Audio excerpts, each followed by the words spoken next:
Accrochez-vous et lancez-vous dans une course-poursuite ultra réaliste à travers les rues de New York, Miami et San Francisco. Driver, le jeu culte sur PlayStation pour la première fois chez votre marchand de journaux, 99 francs seulement. Eh bien, salut à tous et à toutes, c'est Monsieur Todd, l'homme qui cache de l'argent dans ses roues pour pouvoir les appeler pneumonie. J'espère que vous avez apprécié mon test du très spécial Indica, mais aujourd'hui, je vous avais prévenu, on va parler d'un autre jeu indé à petit budget, que j'attendais également énormément, qui aura demandé 3 ans de développement et qui s'inspire aussi bien du tout premier Driver que de beaucoup d'autres choses. Je l'ai reçu il y a déjà plusieurs semaines, donc je vais pouvoir vous expliquer tout ça, vous inquiétez pas, et surtout vous dire si ça valait vraiment la peine de s'y intéresser ou si malheureusement c'est un projet qu'on va laisser au garage.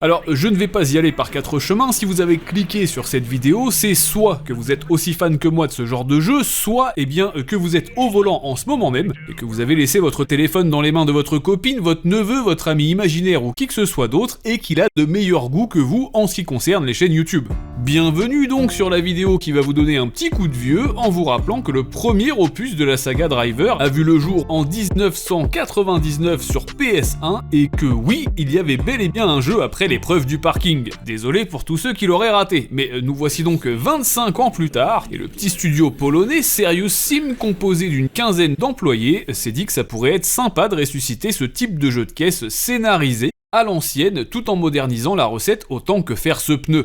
Voici donc le bien nommé Heading Out ou Idinout, pour ceux qui seraient vraiment allergiques à l'anglais, et c'est sans aucun doute l'un des jeux vidéo les plus originaux de ce début d'année. Comprenez par là que, exactement comme dans le jeu d'Ubisoft, ici on vous le dit dès l'introduction du projet, vous êtes face à un road trip narratif sur la map des États-Unis. Ce n'est pas un jeu de course, c'est surtout un jeu d'aventure, mais en bagnole. Et pour aller encore plus loin, sachez que c'est même bien plus que ça en définitive, puisque ce Heading Out mélange en réalité des mécaniques empruntées au jeu de survie ainsi qu'au livre dont vous êtes le héros, ou à End of Fate. Je vais vous expliquer tout ça en détail de toute façon, mais sachez que dès le départ, vous avez intérêt à garder un œil sur vos thunes, sur votre fatigue aussi, sinon on a l'écran qui devient noir pour simuler les yeux qui se ferment tout seuls, et puis à votre niveau de carburant, fatalement. Faites pas n'importe quoi avec, parce que je vous connais, donc je préfère préciser. Putain, regarde-le, ce petit enfoiré! Alors, bien entendu, les plus vieux d'entre vous l'auront sans doute remarqué, le nom du jeu est évidemment un vibrant hommage à la chanson sortie en 1981 du groupe Judas Priest, mais aussi au film culte qui avait pour habitude de mettre en avant cette ambiance mécanique, aussi vitaminée qu'une orange. Sans parler de la direction artistique en elle-même, déjà vue dans le fameux Sin City certes, mais aussi dans le sympathique jeu vidéo Mayhem 3D, sorti sur PS3 et Xbox 360 en l'an de grâce 2011, et qui prônait déjà ce mix de tôle froissée, de noir et blanc et de couleurs isolées. Et d'ailleurs, quand on demande aux développeurs de Heading Out si c'est un roguelite, ils disent eux qu'ils préfèrent le terme de rouge light. Un constat très positif sur le plan esthétique donc, comme par exemple les petites incrustations au bas de l'écran pour montrer vos pieds sur les pédales à gauche et vos mains sur le pommeau à droite. Malheureusement, côté optimisation, on n'a plus que les cieux pour pleurer. Puisque si vous tenez à maintenir les 60 fps en qualité ultra, eh bien ce sera uniquement en 2K, pas en 4K. C'est vraiment dommage, surtout sur des très gros PC qui en ont sous le capot.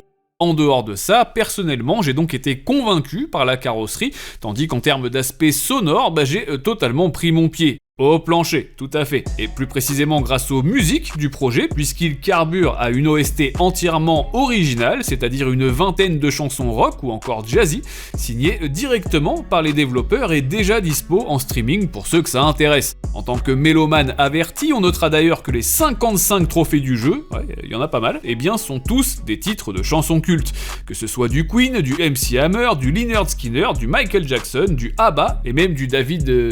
C'est quoi son nom déjà ? Ah oui, voilà, merci. Mais le reste de la bande-son ne sera pas un frein non plus, parce que si l'intégralité des textes sont en français, force est de constater que les doublages anglais sont aussi réussis. Et c'est pas plus mal parce que c'est grâce à eux que vous allez pouvoir suivre le scénar barré de cette virée motorisée.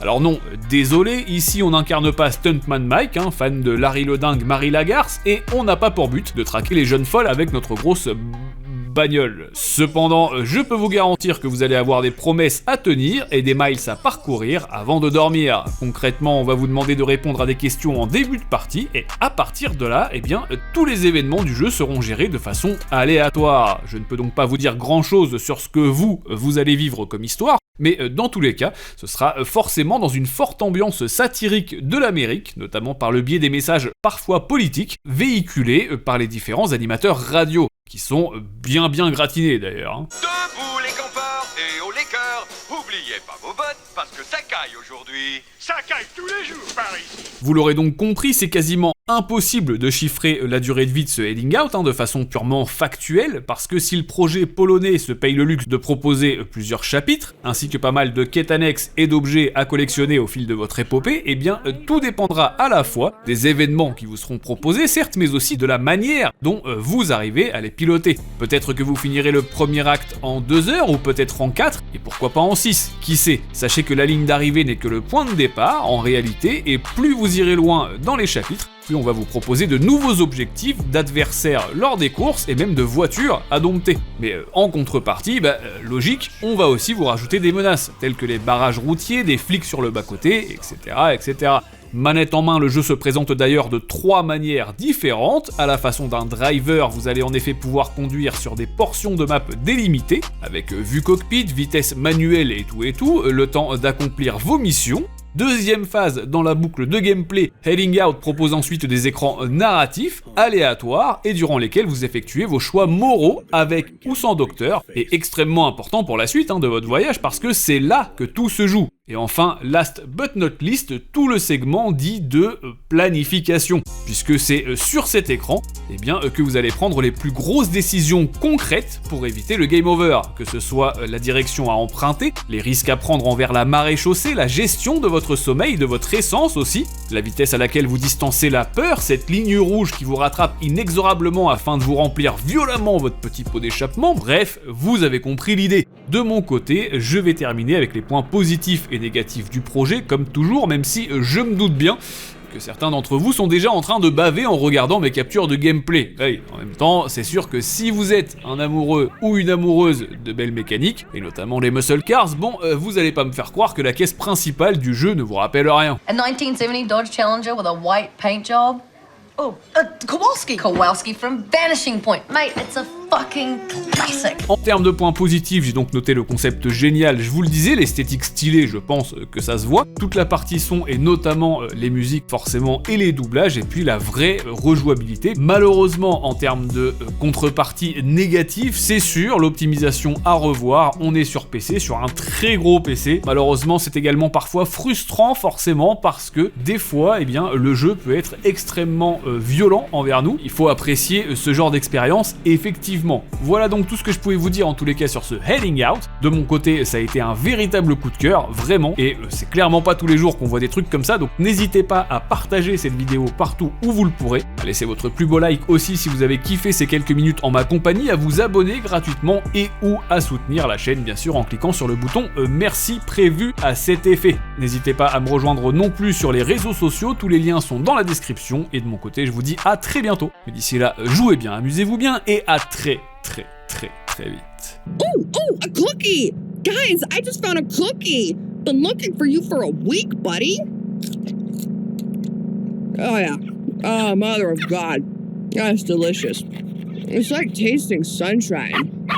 Shut the fuck up, Chirpwood! I'm tasting sunshine!